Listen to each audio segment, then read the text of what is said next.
Did I ever tell you guys about the time I saw B-Movie in theaters before it was finished? That's what happened the first time I played A Hat in Time.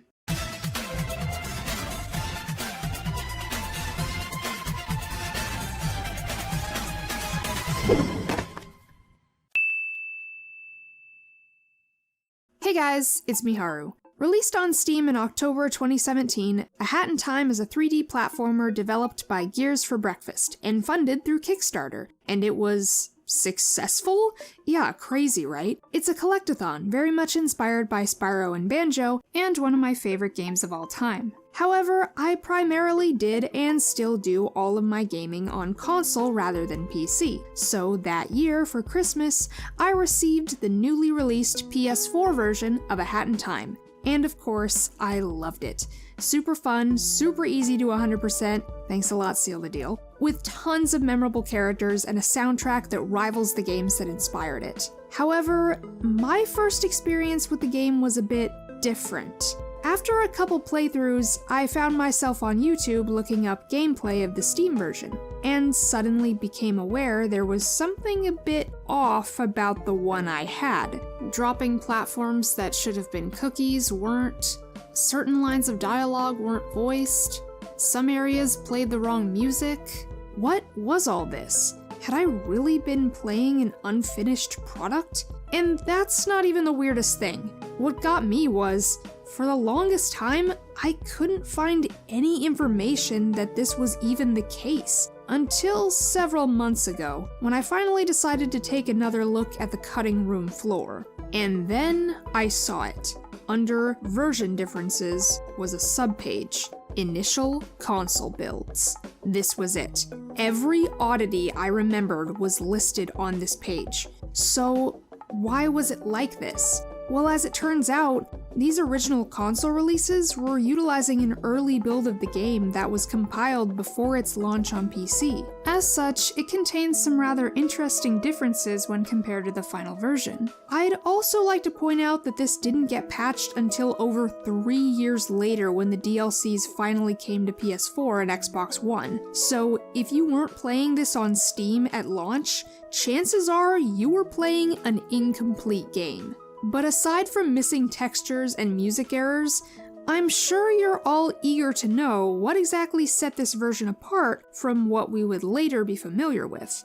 Well, here are some differences that stood out to me. The blue rift in the lab is instead located in the mailroom.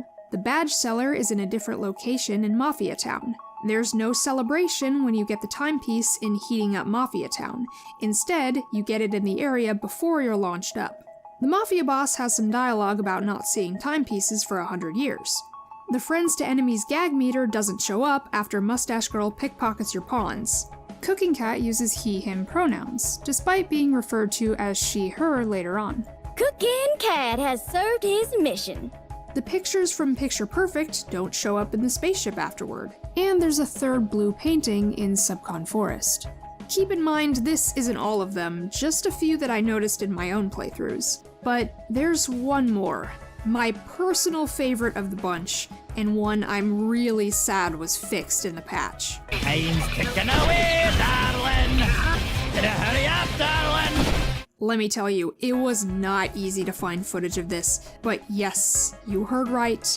The conductor says darlin', a word normally uttered by DJ Grooves during his boss fight. I don't know why this mistake happened, and I forgot to ask Xander Mobus about it when I met him at Anime Pasadena, so I'll just say he was given the wrong script. Anyway, I just love this, and I'm so upset I'll never be able to experience the boss fight this way again. And what's even more upsetting is that instead of just re-recording the line, they just chopped off the extra word, and that cutoff is very noticeable when you hear the two side by side. Luckily, TCRF does have high quality uploads of these voice clips. Time's ticking away, darling! Time's ticking away! I guarantee you, now that you know this, you'll never be able to unhear it.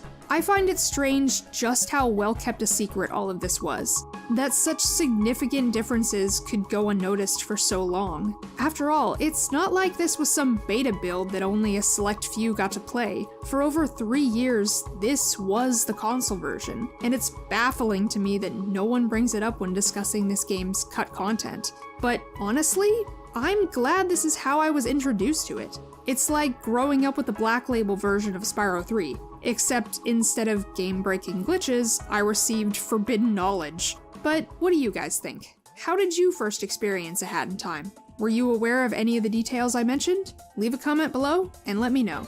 As always, don't forget to subscribe for more casual gaming content, and I will see you next time. Until then, this is Miharu, signing off.